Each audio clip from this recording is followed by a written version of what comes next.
our 2014 NAB show. I am with John Larrabee, the VP of the Americas for Sintec Media. Yeah. So, John, what is it that you guys do here?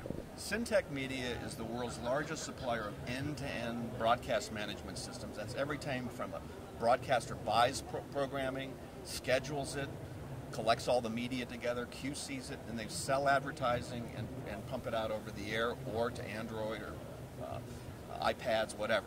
We're a media company that controls the business of broadcasting. Awesome. Now let's get straight to the point. What's going on in that room back there?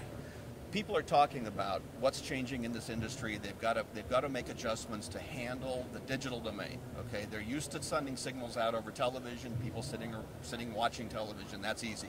That's old school. Now you've got to be able to control the content that you're distributing to 100,000 different places, on Roku boxes, on iPads, on Androids. We're managing all of that, and we've got to adjust to that industry. Otherwise, we go away. Our clients go away. Absolutely. And when you say adjusting to that industry, it makes me want to ask you the question, like, where do you guys see yourself going in the future? We're not following our clients. We're trying to lead them in the direction of managing these things better. For example, when digital came out 5 years ago, nobody thought it would make any money. People thought that it was something that was way out in the future. That's not true. We can see that the revenue numbers for digital are coming way up. And so what we've tried to do is be ahead of that curve. You cannot wait until the demand comes and build it.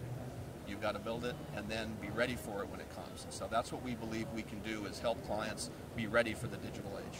And that leads me to my next question. What do you feel like the philosophy is for Sintec? The overall philosophy has to be, do not follow. You got to lead. In other words, be a technology leader. Even though we're not exactly sure the way the industry will morph, something may come out that's going to change in the next few years.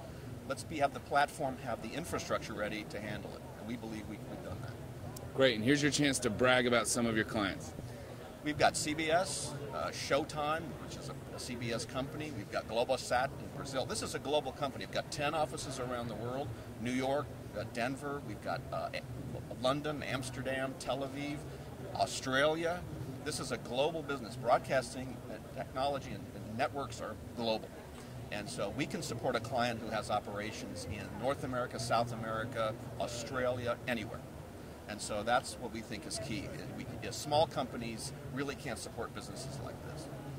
Great. And if you had a time machine and could go to any year, what year would you go to? I'd go to 1640.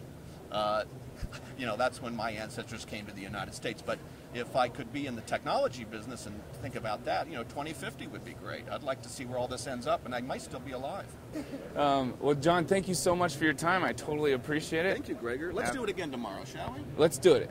Let's have drinks tonight, shall we? Yes, we should. Well, that's it, though. No more after all drinks. right. We got to go home. That's it. All right. Thank you. Thanks for tuning in.